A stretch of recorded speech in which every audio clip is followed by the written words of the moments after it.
Так, ну, ты можешь на меня спокойно смотреть, то есть можешь в эту камеру Я буду смотреть куда угодно. Да, Можно я буду смотреть куда угодно? Сюда. В принципе, ну, как удобно, да, тут не важно. Всем привет, это Панама. Мы встретились с Татьяной. Сейчас она расскажет, чем она занимается и как тут строит дом. Поехали.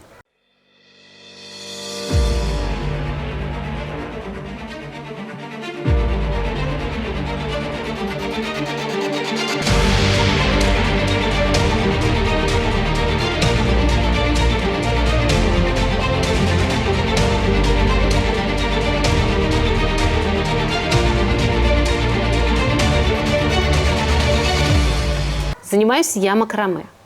У меня есть интернет-сайт. Ну, вообще, можно же долго рассказывать. Конечно. Не, ну давай с самого начала, потому что сейчас ты уйдешь в другую сторону. Вообще, как ты сюда попала и почему именно Панама? Это вообще очень просто. Лет 9 тому я про Панаму вообще ничего не знала. Я до Панамы была всего в 2 местах. В Турции по ошибке турагента он меня отправил, потому что я терпеть... Короче, я отношусь к категории этих странных людей, которые терпеть ненавидят туристические маршруты. То есть туда, куда едут толпами русские туристы, я никогда не поеду. То есть я не люблю Арабские Эмираты, Таиланд, Азия. Мне это никогда не подходило. И мне в какой-то момент... Я вообще аттестованный профессиональный бухгалтер. Я была очень реализована в своей профессии. У меня вообще все было очень круто. Хорошие машины. У меня все было очень хорошо. Но я сидела в офисе, работала. И я помню, что у меня такое ощущение всегда было, что вот там вот за окном жизнь идет, а я вот тут сижу, Считаю. и все проходит, да, и все проходит мимо меня. Вот там люди влюбляются, они гуляют с собаками, растят детей. Потому что, когда я родила сына, по сути... На свидание ходят. На свидание, правильно, ходит. Когда я родила сына, я особо и не видела, как он рос. Его растила моя мама. То есть я пахала. В 6 месяцев, когда было моему сыну, я вышла на работу. И до года 8 еще кормила его грудью. То есть я в этом плане очень сильно шибанутая. Ну, у меня нет богатых родителей, да, я не вышла замуж за принца. Я обыкновенный человек, мне надо было зарабатывать деньги, жить хорошо. Мы все любим комфортно, мы все любим жить. И я вот вышла на работу, я все время работала. Мне вообще кажется, что это пережитки всех людей, кто из бедных детей, из бедных семей. То есть когда ты вырос в бедной семье, ты потом, когда дорываешься, ты хочешь жить лучше и лучше. То есть там нет предела Пользуешься совершенно. моментом. Ну, то есть тебе надо... эта машина, можно теперь круче. Ну, то есть у меня был шопоголизм, я от него тоже вылечилась, потому что я как чокнутая скупала все, что только можно. Зажирала, да. Вот я сижу в офисе, у меня все круто. Татьяна Викторовна на «вы», у меня в подчинении там 100 человек. У меня все было очень круто. Я думаю, твою мать налево. А там вот люди, у них все хорошо, а я вот тут торчу. И я поняла, что... При всем при этом сын мне дался очень тяжело. Это вот мужчинам вообще сложно понять, это поймут женщины. Сын, я первые 3 года, я спала, хотела спать, просыпалась, хотела спать, ходила, хотела спать, ложилась спать, хотела спать. Я как зомби была 3 года. То есть я детей, в принципе, ненавидела и думала, что я вообще никогда больше никакого второго ребенка не рожу. Но когда ему исполнилось 6 лет, что-то мне захотелось. Я дочку очень сильно хотела. Всегда очень хотела сильно дочку. И я поняла, что родить дочку и жить так же, как я жила с сыном, я не хочу. Я не хочу не видеть, как она растет. Я не хочу все это пропустить. Вот не хочу торчать на работе. И мне попалось 2 вещи. За одну вещь меня считали все сумасшедшей. Мне попалась карта «Воин». Она есть вообще в открытом доступе. В открытом доступе. То есть ты в интернете искала карта «Воин»? Нет, она мне как-то попалась. Я не помню, как. Через рекламу? Я не знаю. Короче, и получается, что все самые кровопролитные войны со всех, вот сколько существует человечества, они были всегда на европейской территории России и Европы. Ну, потому что там сконцентрировано большое количество людей, и там всегда были самые кровопролитные войны. Я когда эту карту увидела, она есть в открытом доступе. Ты можешь бить «Карта войн» с момента там существования людей. У меня даже мысли такой не возникало искать «Карту войн». Я ее не искала, она мне попалась. Я человек любознательный, люблю историю. Я помню, когда я всем своим друзьям начала говорить: а вы видели карту войн? И мне говорили: Тань, ты дура. Тань, ты что такое несешь? А я была вообще в таком шоке. И я думаю, так, отсюда, вот с европейской территории России и Европы уезжать надо подальше. Австралия, Новая Зеландия, да, там, ну куда-нибудь в Курхуя какие-нибудь, Панама. Нам подсказывает Лера. Да, потому что я искала страну, где мне не придется пахать с утра до вечера. Я уже надорвалась там, в России. Я пахала как проклятая. И я хотела найти страну, где будет идеальное соотношение занятости, денег и нормальной жизни. И это была только Латинская Америка. То есть на карте войн было написано, да? Да, езжай в Латинскую Америку. Там не было... Ну, если ты посмотришь, тут же не было практически никаких войн. Если ты найдешь эту карту... Только вторжение вот это. Ну, тут не было... Тут никогда ничего не происходило, в принципе. Вторжение США вот в Панаму. Так. Да. Вот. Но тут здесь, по-видимому, нет такого количества людей, поэтому на этой карте войны это отмечено какой-то такой малюхонькой херушечкой, что когда-то что-то тут было, да, но это было промаркировано не ярко-красным цветом, как европейская территория России, Европа, а каким-то там желтенько-оранжевеньким, ну, то есть транкило. Вот. Так как я не выбирала ни одну страну, где мне придется... Европу я отмела сразу, опять же, по этой же самой причине. Это дорогие... Весь Евросоюз, все, что евро, дорого. Я не хочу больше работать с утра до вечера и не видеть света Божьего, да? США такая же ситуация. США, возможно, очень классно, если тебе 20 лет, у тебя нет детей, ты туда поехал и готов опять так же пахать. Я не готова. Новая Зеландия такая же ситуация. Это дорогая страна. Австралия – это дорогая страна. А там была? Я там не была, у меня друг живет в Новой Зеландии. Ну, дорого, да. Я был в Австралии, в Новой Зеландии. Там дорого. Нет, даже в Австралии, когда меня спрашивали, ну, Сингапур дорогая же страна, я говорю, нет, вы не были в Австралии. В Австралии дорого. И даже если про Новую Зеландию сказать, то в Новой Зеландии все же хвалят там фермеры, да, молочка, да, все прочее. Там молочка вот такая космически дорогая, натуральная. А если все такое же из пакетах, она такая же дешевая. И я даже смотрю на своего знакомого в Новой Зеландии, это остров, очень изолированный. Но там мне было бы скучно. Хотя я не супер... Ну, неправда. Я очень люблю дискотеки. На самом деле здесь я страдаю. Я вот мечтаю, когда я дострою дом и начну уезжать в трипы в Панама-Сити, просто отрываться с подружайками. Потому что здесь этого нет. Но не суть. То есть я выбирала страну, где мне не придется, назовем вещи своими именами, усираться. То есть я выбирала страну, где будет... Плюс я ненавижу зиму. Наверное, много русских людей, которые ненавидят зиму. При всем при этом в Ростове-на-Дону, казалось бы, вроде бы... Ну, у нас отвратительная зима. Мы по полмесяца, по полгода не видели солнца вообще. То есть вот у нас может зарядить там в ноябре или в декабре, и вот до конца апреля, и ты можешь посчитать, там у тебя 2, 3, 5 солнечных дней. То есть это плохо. Для меня это было всегда плохо. Я ненавижу эту слякоть, грязь, не переношу. И потом мне попался рейтинг стран счастливых, И тогда в Панаме был рейтинг счастья 60%. Что-то. В каком году? Я не помню. Это я про Панаму нашла, получается, 9 лет тому назад. То есть, если моей дочке в марте будет 8 лет... В 15-м. Да, где-то в 15-м году мне вот это вот попалось. И плюс я начала читать, что Панама из года в год занимает первое место как лучшая страна для проживания на пенсии, что здесь довольно высокий уровень медицины, что здесь там вполне безопасно, что здесь долларовая зона. Я не была никак... Мы хотели сюда приехать на разведку, да, но когда мы прикидывали цену вопроса, прилететь сюда на разведку, мы не смогли. Я сюда прилетела вот с такенным пузом в 37 недель. В 37 недель вот с такенным пузом я прилетела сюда первый раз. Потому что я изучала, при всем при этом все роды себе я спланировала полностью сама. Я нашла людей в Фейсбуке, я нашла врачей. Там. У меня вообще роды были очень интересная штука, потому что я поменяла врача за 4 часа до родов. Потому что тот врач, когда я прилетела сюда и к которому начала ходить, она пришла, он меня кинул. Он уехал просто на карнавал в Колумбию, а у меня начались роды, и в общем-то... Англоговорящий? Он русскоговорящий. У него жена белорусская, я так понимаю. Ага. Он на русском языке говорит. Вообще, мне девчонки посоветовали хорошего врача, англоговорящего, которому я отправляла все свои анализы, все. Он меня вел, да? А потом я приезжаю в Панаму вот с этим пузом, и они мне говорят: Таня, что ты пойдешь к англоговорящему? Тут же есть классный врач русскоговорящий, да? Именно в моей эре. Я сразу сказала, что в Сити я рожать не буду. То есть я не городской житель, я деревенский. Мне вот птички, пальмы. Мне нужно транкило, мне нужно, чтобы все друг друга знали, чтобы мы жили как одна семья. Я не городской житель. Вот. И я говорю, конечно, я пойду к нему тогда. И я к нему ходила, наблюдалась. А тут же в Панаме, ты же знаешь, в конце февраля всегда карнавал вот этот большой. И он уехал в Колумбию, а у меня стояла предварительная дата родов 2 марта, 3 марта. Ну, короче. А она родилась 2 марта. И 1 марта, когда у меня начались тренировочные схватки, я рожать не умею. Честно, у меня сын кесарева, я не умею рожать. Вот. Я же понимаю, это же 2 роды, я же понимаю, что, ну как, ссать и родить нельзя погодить. То есть я не могу контролировать этот процесс. Я не в состоянии, он мне не подконтролен.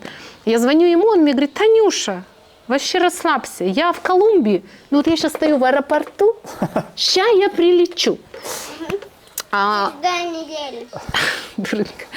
у меня, ну как, я лежу как бедная овечка на кроватке, я понимаю, что в ближайшем будущем это должно произойти. Я ему позвонила вечером уже, когда уже было мне... Он мне говорит: ты не двигайся, в основном лежи. Ну, типа, не туси. И я в основном лежала, но к вечеру я поняла, что, как бы вот-вот. И я ему позвонила 17 раз. Ты можешь, ты не можешь себе представить, но женщины, которые знают, что у тебя начались тренировочные схватки, что вот сегодня 1 марта, у тебя дата родов стоит, там, 2, 3, ты в афиге. Ты находишься в Панаме, ты не знаешь язык. У меня тогда настолько были гормоны, у меня муж с меня смеялся, я не понимала ничего вокруг. То есть у меня была одна задача – родить здорового ребенка. И так как у меня сын кесарева, я ехала ее сюда рожать натуральными родами. То есть в больнице, не в бассейнах, не дома, но в больнице естественным способом. То есть это была основная задача. Я пролетела через океан, чтобы родить дочку, чтобы она прошла родовым путем, чтобы все было классно. И тут я ему позвонила 17 раз, и он мне не ответил. То есть я с этим пузом в соплях, в слезах, вот такая вот вся. И так как страна небольшая, и все русскоговорящая тусовка общаются люди, я позвонила своей подружке, которая знала его жену. И она позвонила его жене, и жена ей говорит: я не знаю, что он обещал Тане, но он еще даже до своей квартиры в Панама-Сити не доехал. Время было 8 вечера. То есть это вот весь день я валялась на кровати, там весь день я там... Тра-та-та. И я прихожу домой вот такая, я на терраске разговаривала, рыдала, я захожу домой, мужу такая, а я характера гадостного довольно. Я такого очень жесткого характера. Я прихожу, говорю: так, все нахер, звони 2 врачу. Муж: в смысле? Я говорю: звони 2 врачу, кто там на английском? Говорит: звони. Говорю: все, поехали в клинику, пусть меня посмотрят, потому что я боюсь. И он набирает того врача, тот врач ему отвечает, говорит: да, я здесь в Давиде, никаких проблем, приезжайте в клинику, пусть ее посмотрит моя ассистентка. А мы с ребенком, мы были здесь с Вадиком, Вадику тогда было около 8 лет, то есть мы сажаем ребенка в машину, отвозим его к друзьям, едем в клинику, меня смотрят, говорят: все нормально, успокойся, ты не рожаешь. Мы опять забираем ребенка, расслабься, возвращаемся домой, это было около 11 ночи. Муж весь день на стрессе, я говорю: ты ж наволновался, выпей пиво, что ты, выпей пиво. Мы сидим, ребенок уже спит, выпиваем пиво, все хорошо. 12 ночи. Мы такие: надо ложиться спать. И я вот с этого положения перехожу вот в это. Спать ложусь. И у меня отходят воды. И я говорю: а теперь очень быстро собираемся и едем в больничку рожать. 12 ночи. Уже не мои друзья, никто на звонки не отвечает. Все, уже все спят. 12 ночи. Ответила моя подружка, мы завезли Вадика, мы забыли ему взять кеды. И поехали в больницу, в 3:45 я родила вот ее. То есть я за 4 часа до родов сменила врача. В городской больнице? Я рожала в хоспитал Чирики, в платной клинике я рожала, не в бесплатной. У меня была отдельная палата. За роды я тогда заплатила 2 450 вместе с анестезиологом. Я не привариваю боль, мне делали эпидуральную анестезию. Ночью вызвали педиатра. Вообще были очень комфортные роды. Вот я вообще в восторге. Никто там... Единственное, я помню, меня бесил катетер. Они катетер ставят в руку. Вот его я первым делом, как меня перевели в палату, я его сама сняла, потому что он меня раздражал, я не могла просто.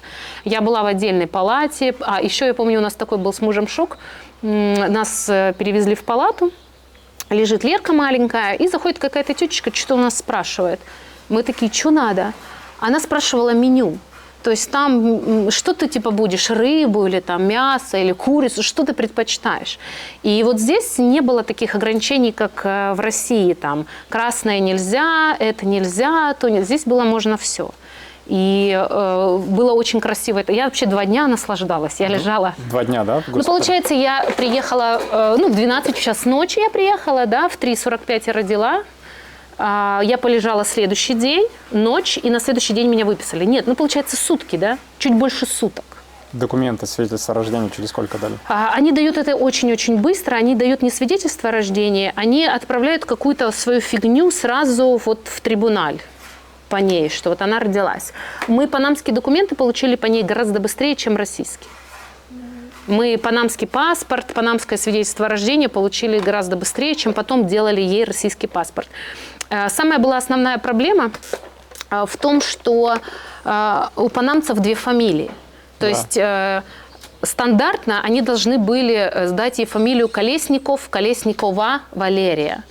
А мы хотели сделать по-человечески, как мы привыкли, Колесникова Валерия. И все. Но мы так и сделали. И мы так и сделали. Просто мы очень долго ходили, им объясняли, что у нас по российским... Для них это было вынос мозга. Они такие, почему она должна получить фамилию мамы? И мы им объясняли, она получает не фамилию мамы. У нас одна фамилия, фамилия папы. Колесникова – это так же, как у вас Чика, Чико, да, или там Гато, Гата. То есть вот в этом проблема. И мы очень долго им объясняли, мне помогала моя подружка, которая показала седулу своего сына, что у него тоже одна фамилия и имя. И они тогда подняли его документы и сделали ей нормальный документ. Да. Потом они нам выдали, там вообще было очень быстро, они нам выдали вот этот вот сертификат, и с этим сертификатом мы поехали, где выдают паспорта, ее малышку сфотографировали, через 3 дня у нее был панамский паспорт.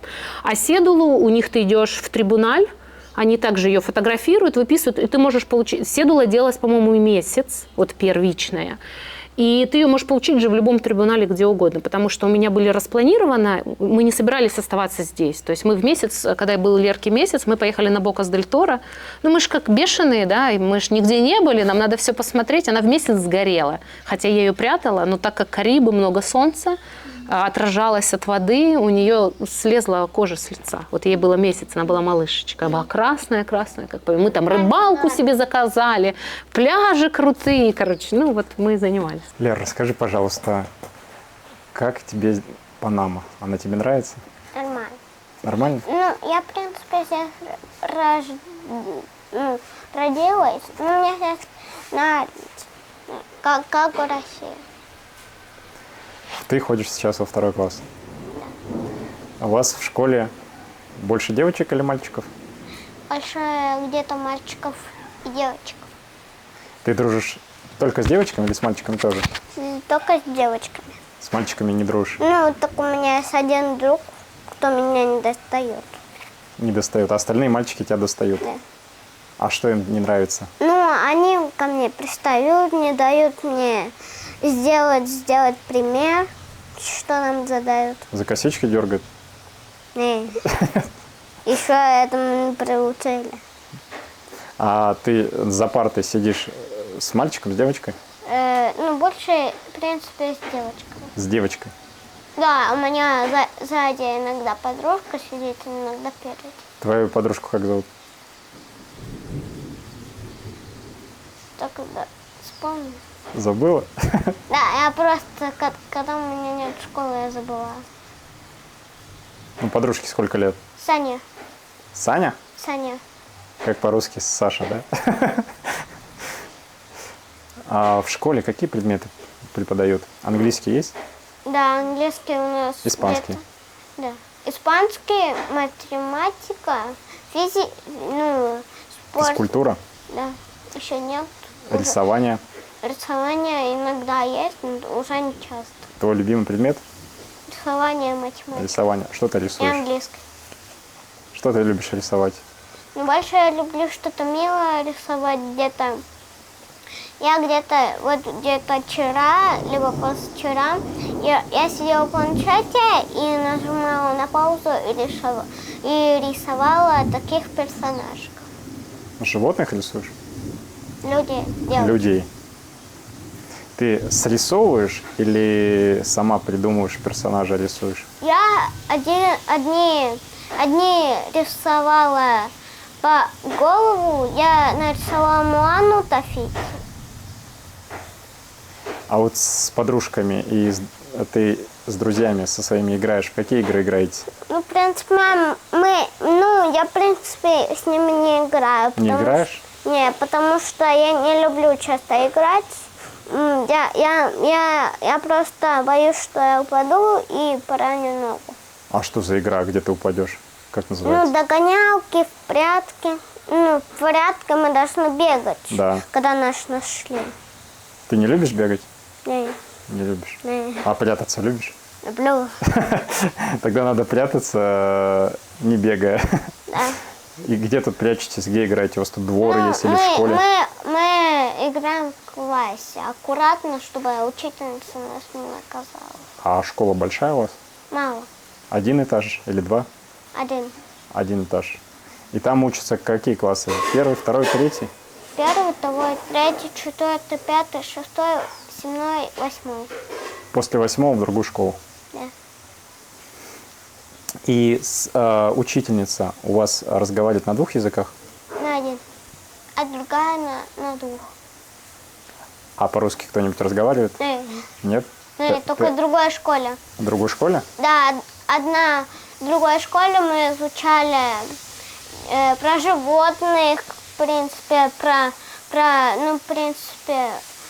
растения. И вот эта учительница меня чутко знала, походу, но я пришла первый раз туда.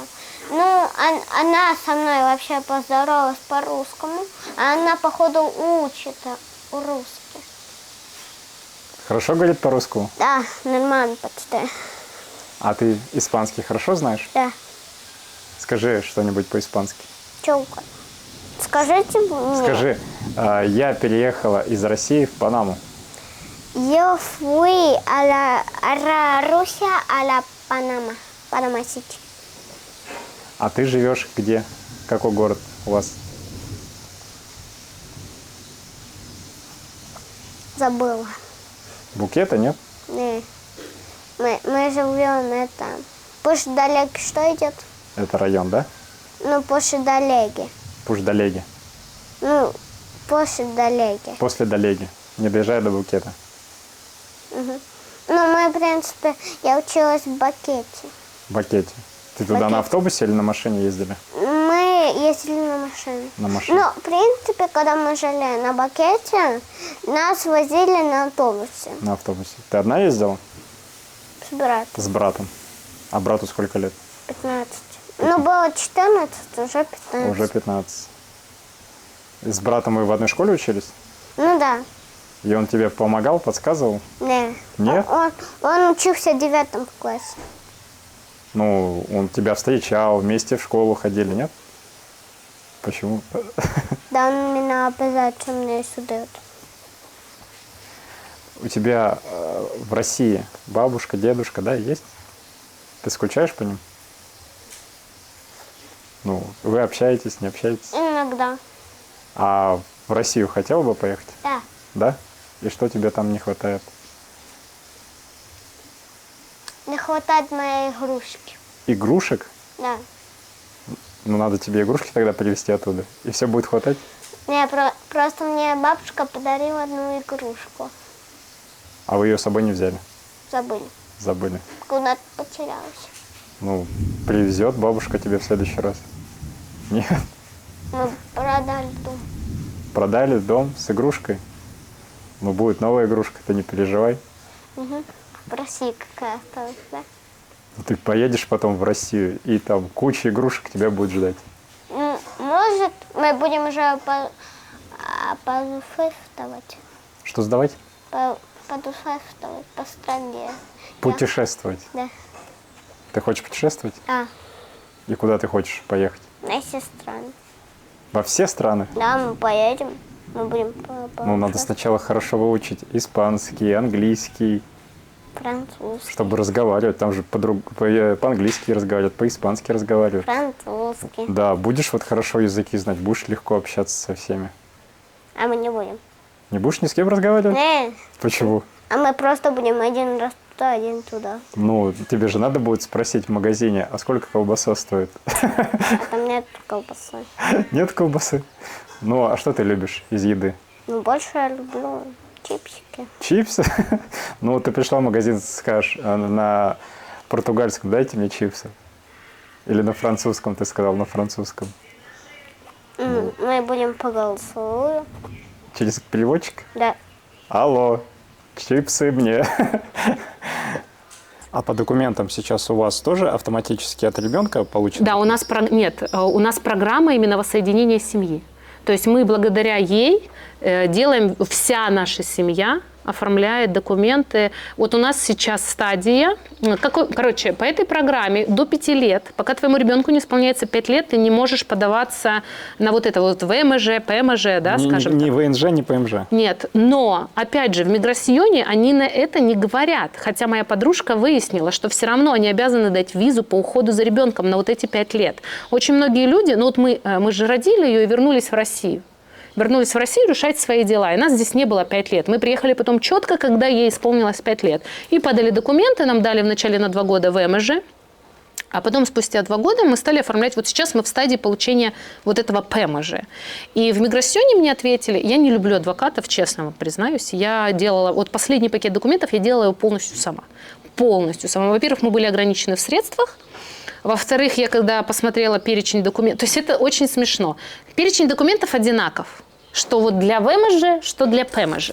Но когда мы сюда приехали, когда вот ей было 5 лет, да, и нам дали этот список в Миграсьоне, у меня реакция была такая: «О, боже мой, как это вообще все можно сделать?» Когда я прожила здесь 2,5 года, я беру этот же список документов, думаю, фигня какая-то, я не собираюсь вообще никому платить за это. И я сделала все документы полностью сама, и все равно ты не имеешь права подавать сам документ. Ты обязан делать только через сертифицированного адвоката. И адвокаты выкатывают диапазон цифр там вообще космический. А семья воссоединения автоматически не только родители, но и сын. Брат, сестра у нее? Я так понимаю, даже чуть ли не бабушка, дедушка.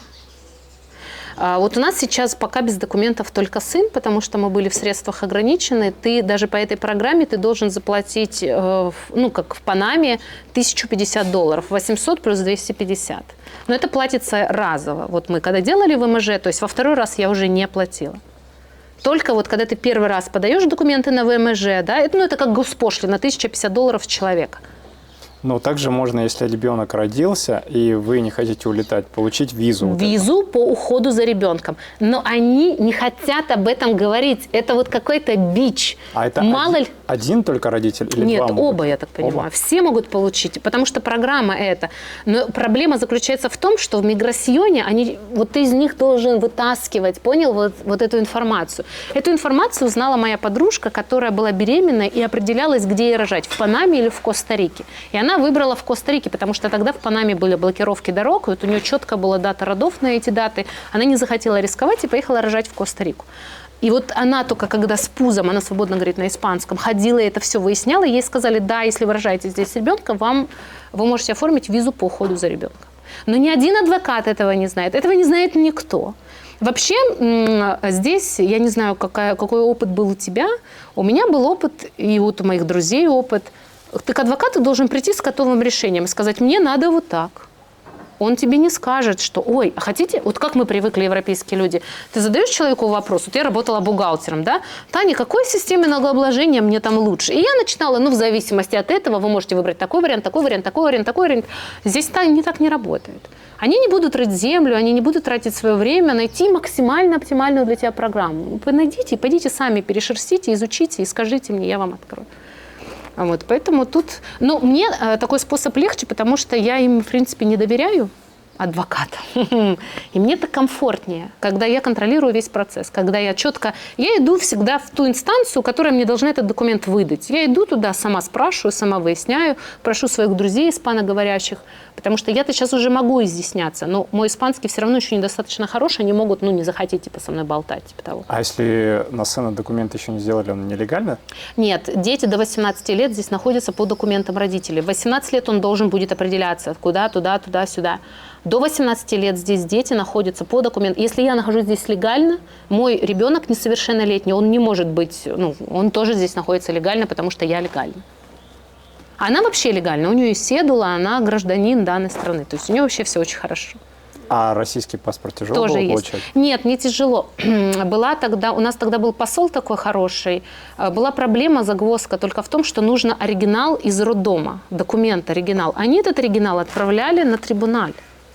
То есть мы не могли взять этот документ, потому что в Панаме оригиналы не отправляли. И я помню, я была там в таком уже шоке, что типа я не могу здесь получить ей документы, что мне придется их получать только в Российской Федерации, потому что она все равно гражданка Российской Федерации, потому что у нее мама и папа граждане России, да.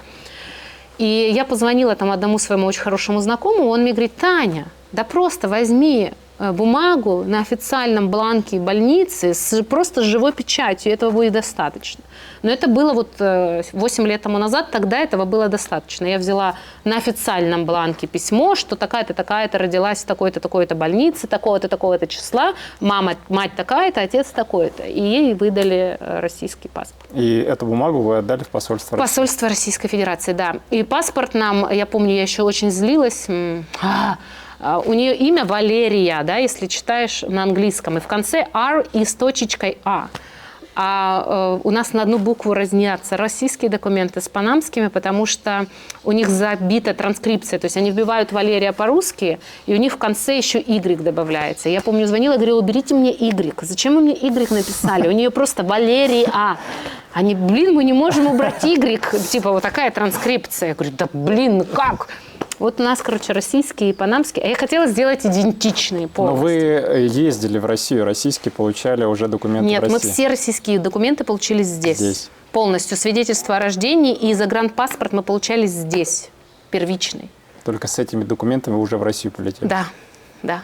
Мы полетели, она полетела все равно по панамскому паспорту. Тут же еще тоже прикол. Вот смотри, ты беременная летишь в Панаму.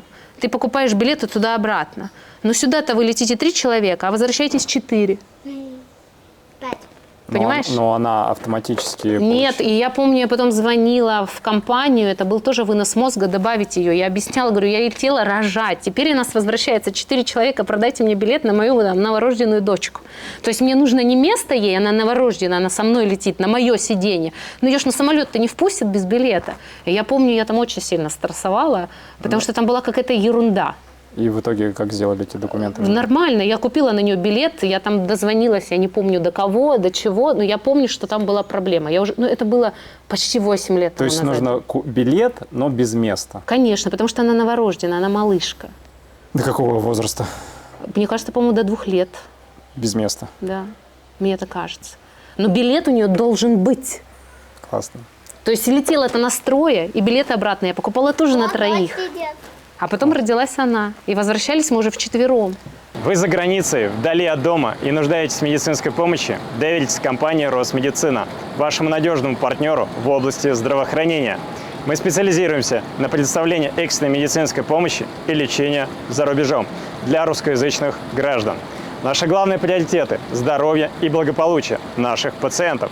Мы сотрудничаем с лучшими международными госпиталями и службами экстренной помощи, известными своим высоким уровнем медицинской экспертизы и современным оборудованием. Наши услуги включают экстренную госпитализацию и медицинскую эвакуацию, медицинский туризм, а также роды за границей с возможностью оформления 2-го гражданства для детей. 5 причин, почему стоит выбрать компанию «Росмедицина». Первое. Лицензированная клиника с более чем 10-летним опытом работы. Второе. Встреча или проводы в аэропорт на автомобиле реанимации. Третье. Сопровождение психологом, владеющим 3 языками. Английский, русский, испанский. Четвертое. Опытные травматологи-хирурги с опытом реконструктивных операций.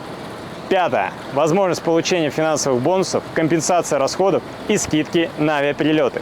Если вы нуждаетесь в медицинской помощи за границей, доверьтесь компании «Росмедицина». Медицинские специалисты сделают все, чтобы обеспечить вам максимальное спокойствие и уверенность в лечении. Подробная информация в описании под этим видео. Как родили, мы разобрались. А что мы здесь делаем? Чем вы занимаетесь вообще здесь, в Панаме? Мы, когда вернулись в Россию на 5 лет, так как я была бухгалтер, муж вообще в тот момент уволился, мы начали искать, чем бы мы могли заниматься. Ну, то есть мы понимали, что мы... Опять же, так как мы люди были, мы не были супер богатыми, но мы жили очень хорошо. И мы привыкли к определенному сервису, к определенному образу жизни, да, и вот мы как-то пытались найти, чтобы, как бы вообще, каким бы образом это могло быть. И мне всегда очень нравилась ручная работа, все-все-все, и я начала вязать вначале. Но я тупо начала вязать, чтобы с ума не сойти, потому что она была маленькая. И вообще маленькие дети так себе удовольствие. Но это я свою историю, да. И я нашла бабулечку, которая меня обучила макраме, и мы потихонечку начали в это направлении двигаться. Мы зарегистрировались на международной площадке, открыли интернет-магазин международный, и там в определенный момент он выстрелил. И выстрелил он очень хорошо. Когда мы улетали из России, мой магазин приносил в районе $6000. Месяц. Да, то есть мы прилетали сюда, для Панамы $6000 в месяц, это охренительные деньги, вообще живи себе, ни в чем не отказывай. Вот. И мы приехали сюда с работающим бизнесом. Мы приехали сюда, у нас был работающий бизнес, мы продали дом в России, у нас все было хорошо. Мы прилетели сюда в ноябре 2021 года, до войны. В ноябре мы прилетели 2021 года, в декабре мы уже нашли этот дом. То есть мы деньги переводили трансфером, мы не проходили все вот эти 7 кругов ада, которые сейчас. Тяжело было дом найти? Нам, наверное, повезло. У них же в Панаме сарафанное радио. Я не знаю, сталкивался ты с этим, не сталкивался. У них же вот эти все сайты, они практически не работают. Либо если ты идешь в сайт, в компанию международную, в которую обращаются экспаты, ты заплатишь 3-4 цены. Если ты хочешь купить как местный, да, это вот сарафан, ты должен объезжать, смотреть вот эти таблички с Эвенды, пытаться как-то с ними. Я вот не знаю, было у тебя такое? У меня, например, было. Когда мы сюда приехали, они нас не понимали. Вот мы вроде бы им говорим что-то там на испанском, они на нас смотрят типа «ке?». То есть они нас не слышали, вообще не понимали. А вот сейчас, спустя 2,5 года, мне кажется, что я говорю вроде бы так же, но теперь они меня понимают, и я могу им объяснить. А тогда это была проблема объективно, потому что, это был тупик. И нам повезло, мы нашли на Энкуан-центре, вот это 24. А сколько вообще обошелся этот дом? Изначальная цена была $38 000. Мы посчитали, мы приехали сюда не с сумасшедшими деньгами. Мы посчитали, и я мужу говорю, если уступит до 32, давай брать. И он нам уступил 6 000, но по итогу он нам обошелся где-то в 34. Мы договорились так, что мы будем платить за него налоги. И мы еще 2000 сверху платили налоги. Это вместе с землей? Да. $34 000 нам обошелся вот дом, но в нем можно было жить с самого начала. Тут была вода, канализация, маленькие комнаты, но мы жить могли с самого начала. А земли сколько здесь? 8,5 соток. Какие планы на него, на этот дом? Ну вот его планы достроить и продать, потому что надо создать капитал и дальше двигаться. А пока? Потому что, опять же, когда началась война, мой магазин закрыли. То есть мой успешный магазин, который давал мне вот эту подушку безопасности, его просто взяли и закрыли в одностороннем порядке. Из-за чего закрыли? Потому что я русская. А закрыли на этой площадке, имеется в виду? И я написала им 24 письма в службу поддержки. Я отправила им живые документы, подтверждающие, что я живу в Панаме. Не помогло. А сейчас там какие документы висят? Сейчас мой магазин открыт на моих друзей из США. Я до сих пор не имею права восстановить, открыть свой магазин, потому что я русская. И получается, что мы опять заново с июня 22 года мы заново открыли магазин, и вот заново его пытаемся раскрутить, но он не раскручен до сих пор, и он не работает. Он не работает сейчас? Он работает сейчас, но если тот магазин мне приносил 6 000, то этот мне даже не всегда 1000 приносит. На сегодняшний день небольшие обороты? Небольшие. Это очень грустно. Вот, поэтому и в чем же проблема? То есть, опять же, мы попали, если рассказывать, вот мы переехали сюда в ноябре 2021 года, да? В апреле 2022 года отключили мой магазин. В апреле. И для меня это был удар. Это был очень сильный удар. Мы на 10 месяцев, там, практически на год мы с мужем впали там, в жутчайшую депрессию. Вот я каждый раз говорю про это и плакать начинаю. А как называется? Магазин? А сейчас он называется Валерия Дизайн Студия. А до этого он назывался по-другому. Ну, какой-то сайт в виде Ну, на Инстаграма есть? Итси, он открыт на Итси. Мы открыли магазин на Амазоне. Но так как все силы уходят на строительство дома, и в интернете продает красивая картинка. Ну да. Я не могу продавать красивые изделия, не имея красивого дома. И мне надо закончить дом, чтобы тогда все свои силы, а сил у меня вообще энергии очень много, бросить на развитие магазина. Но мы строим все сами, мы делаем все сами полностью. Опять же, из ограничения в средствах. Поэтому, Ну, главное опыт. Опыт есть. Нет, ты знаешь, Дим, мы когда жили в России, мы понимали, что рано или поздно это закончится. Потому что, кто я была для России? Когда вот мой магазин выстрелил, я же была паразитом для государства, с точки зрения государства. Я была вне системы, мне было плевать на ковид. Я не уплачивала налоги, потому что я бухгалтер и знаю всю систему и всю подноготную, как это работает. Я зарабатывала деньги в долларах.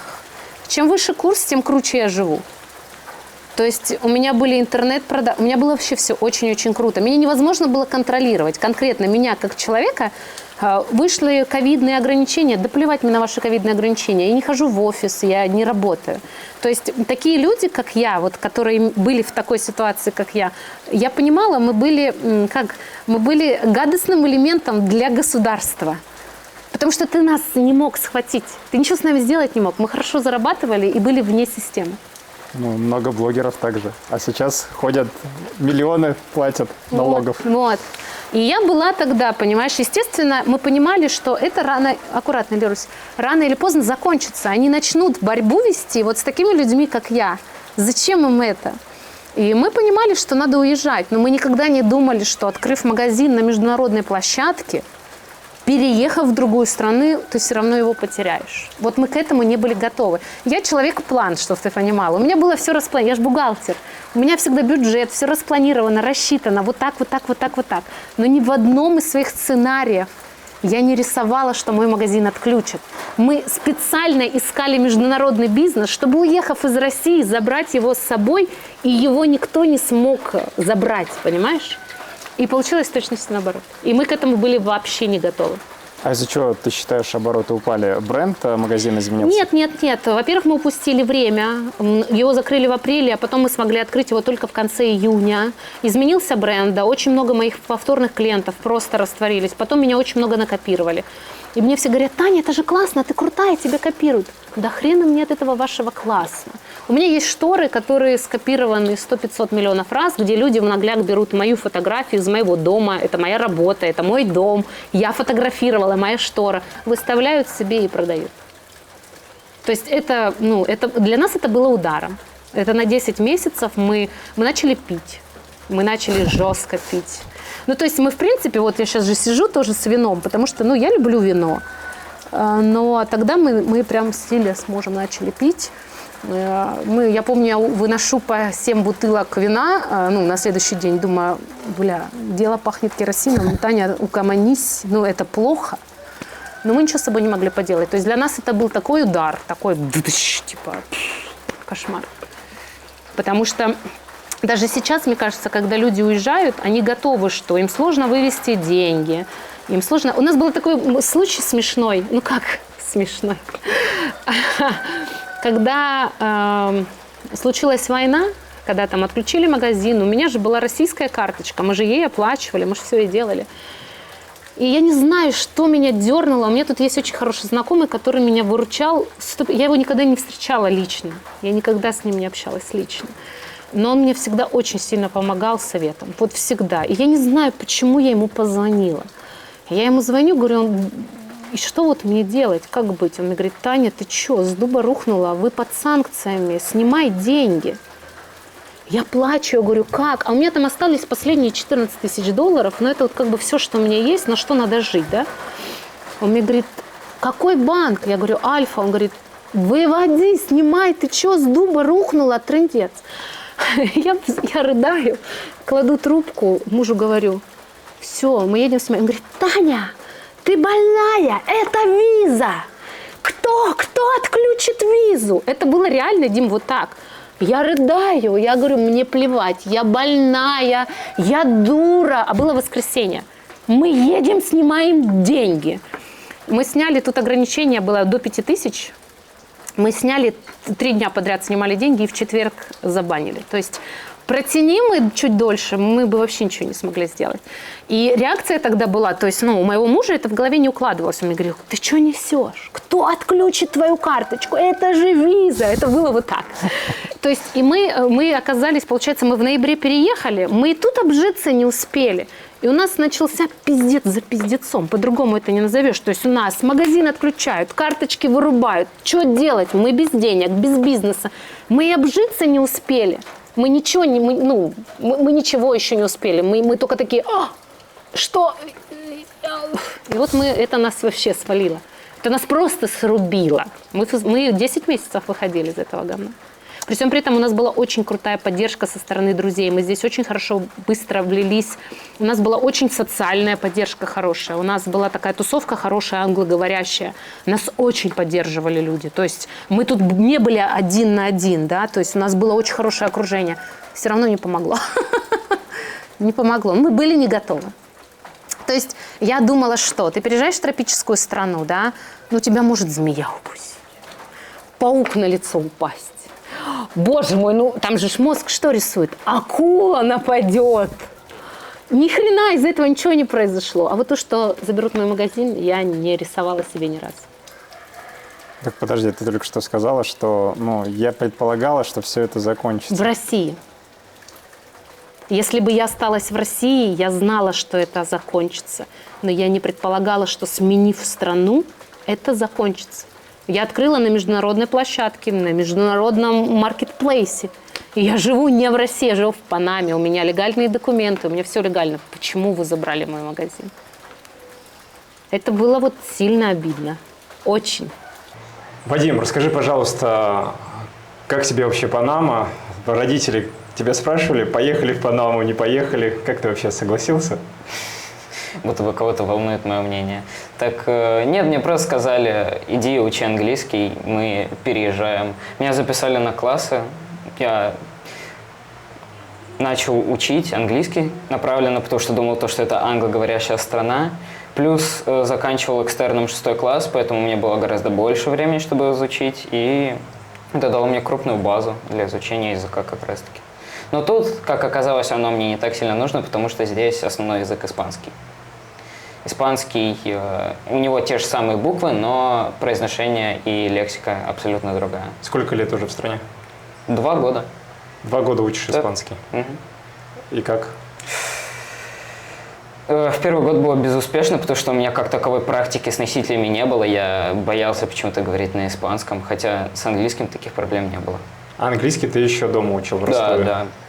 Но тут у меня еще был языковой барьер, я и на английском сначала боялся общаться. А сейчас? Сейчас нет, такого нет.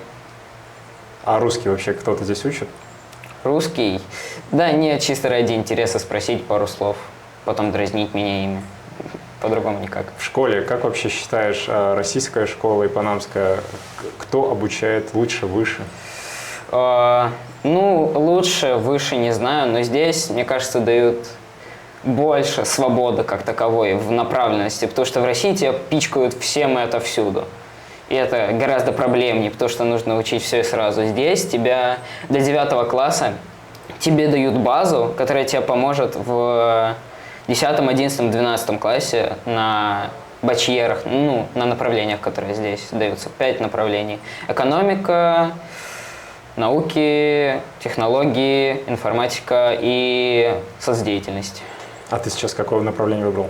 Я выбрал технологии. Технология. Да. Это новый бачьер здесь, он существует вроде бы только 3 года, наверное. А чтобы на этот бачьер пойти, надо экзамены какие-то сдать? Да, тебе дадут особый экзамен в конце года, скорее всего, либо в начале следующего учебного года. Скорее всего, нужна математика, физика и, скорее всего, это все. И английский. Ты сейчас в 9 или 10? В 9. В 9. А есть как в России, 9 класс закончил, потом выбираешь, или вы после 8 как раз выбирали вот этот БЧР? Нет, после 9 в этом году. После 9 выбирали. Вообще по образовательной программе Где предметов больше, в России или здесь? То есть не рабочие, а школьная программа, сколько у вас уроков в день? Здесь стабильно по 4 пары в день. 4 пары. 8 уроков. Стабильно. Вы с субботы учитесь? Нет. И если ты после 9 класса закончил, выбираешь вот это БТР, то у вас столько же предметов остается или увеличивается? Они разделяются. Отсеиваются ненужные для этого БЧРа, дополняются теми, которые нужны для него. И также остается 4. Да. То есть времени на обучение ты больше не тратишь? Вот ты перешел как сказать, во взрослую школу, скорее всего, из младших классов. Вот тут с младших с 1 по 6, и в старшую школу ты приходишь, тебя переводят в другую школу, ты там учишься с 6 по 12. У тебя также есть возможность уйти после 9. А уйти куда? Работать? Да. То есть на работу берут после 9? Да, можно. Вот по предметам, скажи, пожалуйста, какие предметы ты встретил здесь, которых нет в России? Здесь оно называется контабилидад. Это основы финансовой грамотности. Как высчитываются проценты, капиталы, активы, пассивы. Из какого класса это? Вот с 6. С 6. Да, как только ты приходишь в старшую школу. А у них все школы делятся, старшая, младшая, или есть общая, где и старшая, и младшая? В приватных школах так делают. Общие?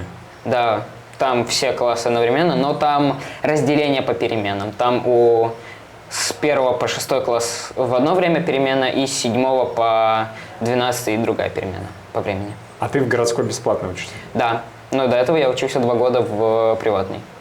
И разница приватная от городской? Серьезность. Почему-то в муниципальной тут гораздо больше глупых правил, связанных с прической, с тем, что я не могу носить серьгу. По форме надо ходить, да, нет? По форме надо в любой ходить. Тут это прям обязательно, то, что у тебя вот здесь вот на рубашке должна быть нашивка школы с ее названием. А если ты придешь, вот как ты сейчас, если тебя не пустят? Нет, не пустят. Либо пустят, но тебе выпишут такую штуку, болето называется, это типа замечание. В каждой школе за их разное количество, разное наказание. В приватной школе за 3 вот таких замечания тебя оставляли чистить школу, а здесь, в муниципальной школе, тебя отстраняют от занятий на месяц. То есть ты месяц не можешь посещать школу? Нет. И начало уроков во сколько? 8-9? Тут 2 смены. Первая смена начинает в 7, заканчивает в 12:30. И вторая начинает в 12:45, заканчивает в 6:10.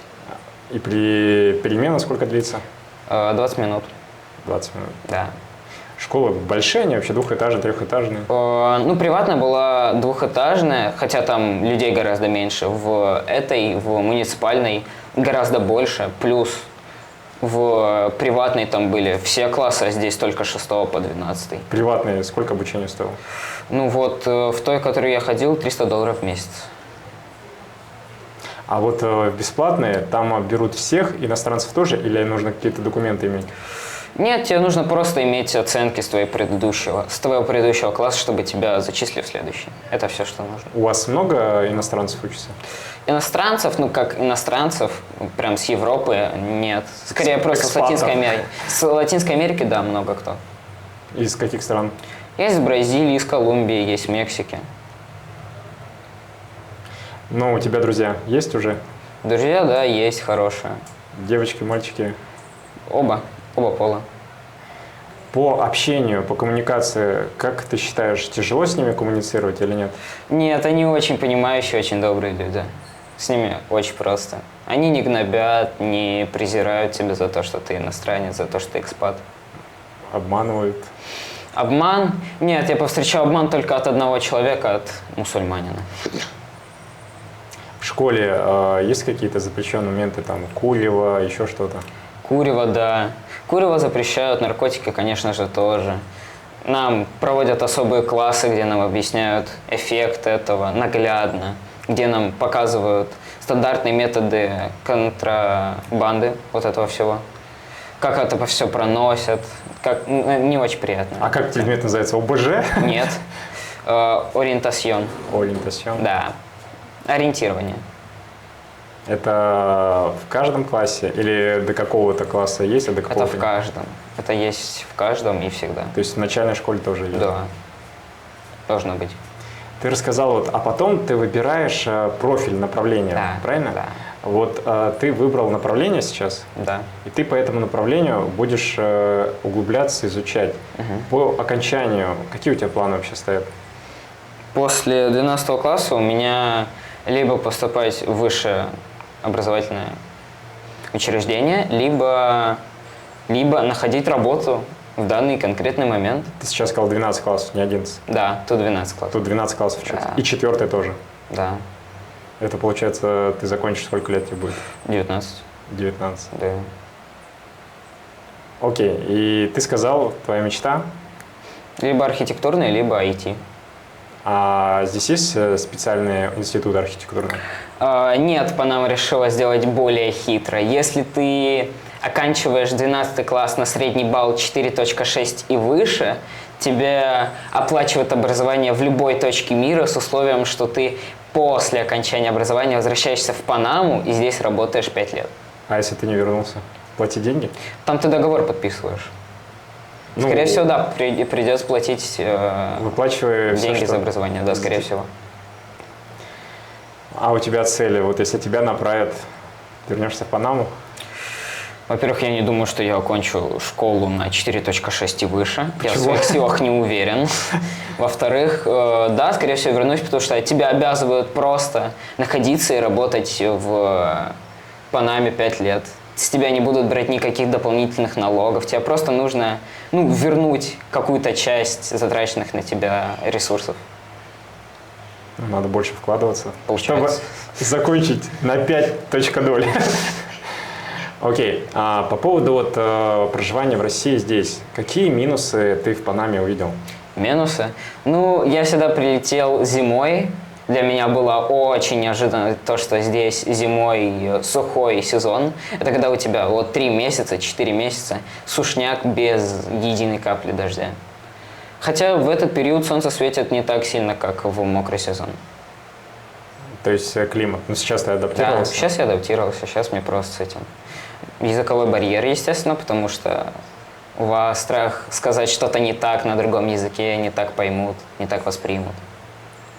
Окей, это по приезду. А сейчас есть какие-то минусы для тебя? Сейчас какие-то минусы? Не думаю.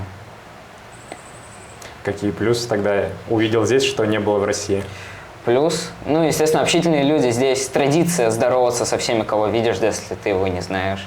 Тебя подвезут спокойно, за бесплатно, даже если это таксист, с которым ты здоровался один раз в жизни. Вот у нас тут такое часто происходит. Здесь люди контачат гораздо сильнее. Нет здесь криминала? Криминала? Нет, Панама одна из лучших стран для проживания на пенсии. Тут с этим все хорошо. Тут же Панамский канал. Страна буквально нашла нефть среди пустыни. Просто с ничего получаются деньги из-за канала. Ну, канал-то получает, а обычному народу это достается? Достается еще как. Как?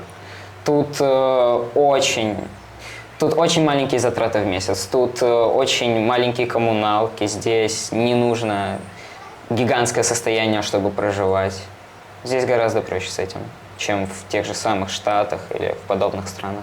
Ну, те же магазины, продукты, они дороже, дешевле? Дешевле. Дешевле? Да. Чем в России? Да. И тут же инфляция гораздо меньше, чем в России. Тут, если в России цены растут доллару, то какая разница? Ну, ты у нас экономист. Как у нас сейчас с долларом в России?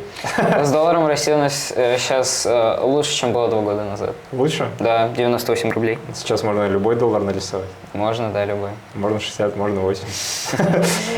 Кто как торгует, кому как выгодней. Нет, но Мосбиржа-то не работает? Биржи? Криптовые? Или какие биржи? Нет, отключили. Да. Тут теперь, чтобы перевести деньги, нужно вкладываться в крипту и здесь обналичивать. Нет, я в крипту. том плане, Центробанк сам может установить, сколько будет курс доллара. Это да. И, по сути, я и говорю, будет 60, будет 80, может 100 завтра будет. Будет. Окей. Какие бы ты дал рекомендации ребятам в твоем возрасте, которые вроде не спрашивают, родители сказали, все, едем. Как им адаптироваться легче? Адаптироваться легче? Да, чтобы они не зациклились так, что мне делать, куда пойти, с кем говорить, с кем не говорить. Записаться в приватную либо публичную школу и больше общаться с людьми. Здесь социология очень многое решает. Здесь социалка – это самое главное, скорее всего. Здесь, если ты общаешься, если ты находишь связи, тебе это очень сильно поможет. Это вот вы делаете сами? Да. Да. Вот, поэтому... Как называется еще раз? Макраме. Макраме. Да, это называется макраме. Так что, кому требуется макраме, ссылочку оставим в описании, заказывайте, поддержим Татьяну. Да. Вот. Поэтому мы переключились строить дом. Опять же, потому что закончились деньги, мы не могли платить за арендованный дом. И у нас так смешно было, нам хозяин пишет, говорит, через месяц съезжайте. Мы такие, в смысле через месяц? Он говорит, я развелся, вы должны понять мою сложную ситуацию, съезжайте. И я мужу говорю, все, я больше с панамцами дело иметь не хочу, мы съезжаем в свой недостроенный дом. Этот дом, вот он сейчас недостроенный. А чтобы ты понимал, мы переехали с детьми, у нас реально летали летучие мыши. У нас каждый день было то какие-то жуки, то какие-то мухи, то какие-то мошки. Это был ужас. Это был ужас. Мы 2 недели жили без воды, потому что мы не смогли установить насосную станцию, не хватало давления. Мы переехали в январе, в жаркий сезон. Был слабый напор воды, и мы мыли вообще. Это был караул. То, что сейчас уже есть, это проделана там колоссальная работа. Хорошо, с таким бэкграундом, с таким опытом, все-таки есть минусы Панамы? Я очень тяжело переживала, когда они блокировали дороги. Но объясню почему. Я человек свободолюбивый. Я ненавижу правила. Я готова соблюдать правила, если все их соблюдают, да? Но зависеть от дебилов мне невыносимо. И когда первую блокировку дорог мы пережили нормально, потому что мы понимали, за что они боролись. За то, что цены росли, да, они там тогда же, по-моему, 30 основных продуктов зафиксировали цены. Мы понимали, да. Вторую блокировку дорог мы уже не понимали. То есть панамцы выходят из магазина и кидают мусор на землю. И тут они борются за спасение окружающей среды. Для меня это выглядело полной ерундой. Мы очень тяжело переживали вторую блокировку. Опять же, мы строили дом, мы не могли ни стройматериалы купить, бензина не было, ничего не было. Мы были готовы уезжать в Колумбию, куда угодно. Вторая блокировка, это была же с канадской компанией связана. Да, которая добывала полезные ископаемые там, где-то там. И основной лозунг был «Мы за сохранение природы». Какого хера вы тогда мусор бросаете? Вот у меня дом, вот чтобы ты понимал, вон там закопан мусор. Я периодически нахожу, и они закапывают все. Они закапывают пластик. Стекло, ладно, стекло это натурально, да? Металл, окей, это натурально. Бумага, окей, это натурально. Но они закапывают резиновые галоши, там, синтетическую одежду. Им не кайф платить, по-видимому, за вывоз мусора. Они это все в землю хоронят. Но если вы такие так вы радеете за окружающую среду, зачем вы это делаете? И знаешь, вот есть очень много здесь, вот я встречалась, люди переезжают и живут все равно в своем, в каком-то социуме, в своем вот изолированном мире, да, вот типа они как бы вроде бы переехали, но с панамцами они не общаются, в панамских районах не селятся, детей там в такие простые школы не отдают, то есть вот они как-то вот так стоят.